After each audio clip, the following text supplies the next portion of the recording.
কাবা ঘরের গেলাফ ধরে কানলেও আপনি আমাকে যে মিথ্যা অপবাদটা দিয়েছেন এটা মাফ হবে না যতক্ষণ না আমি ২০২৫ সালের অক্টোবর মাসে আবু তোহা মোহাম্মদ আদনানের স্ত্রী সাবিকুন নাহার সারা একটি ফেসবুক পোস্ট করেন যেখানে তিনি তার স্বামীর বিরুদ্ধে পরকীয়ার অভিযোগ তুলে ধরেন।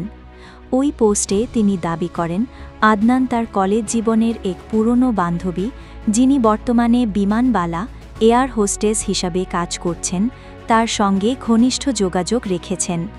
তিনি আরও লিখেছিলেন যে আদনান তার প্রতিষ্ঠানে মহিলাদের সাথে অবাধ মেলামেশা করার সুযোগ দেয় এবং এসব বিষয় তাকে মানসিকভাবে ক্ষতিগ্রস্ত করেছে।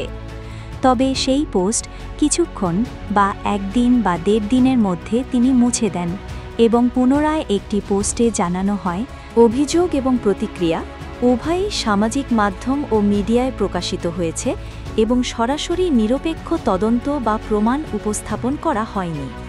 অভিযোগ তুলতে এবং মুছে দেওয়া। সারা প্রথমেই অভিযোগ তোলেন, পরে মুছে ফেলেন এবং ক্ষমা চান।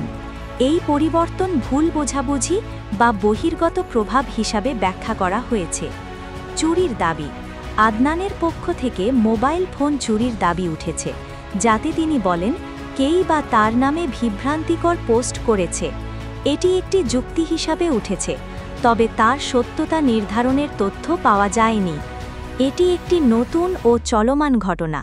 অনেক সংবাদ এখনও শোনাশুনির পর্যায়ে আছে, অর্থাৎ দোষ প্রমাণ বা নির্দোষ প্রমাণের পর্যায়ে কোনো চূড়ান্ত ঘোষণা হয়নি।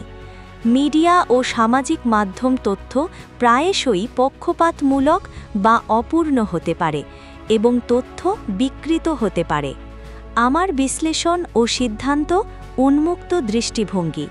এই তথ্যগুলো থেকে বলা যায়, এমন অভিযোগ আছে যা সামাজিক যোগাযোগ মাধ্যম ও সংবাদ মাধ্যমে প্রচারিত হয়েছে। স্ত্রীর লেখা পোস্ট এবং পরে প্রতিক্রিয়া। অভিযোগ তুলেছেন পরকীয়া ধরনের সম্পর্কের, বিশেষ করে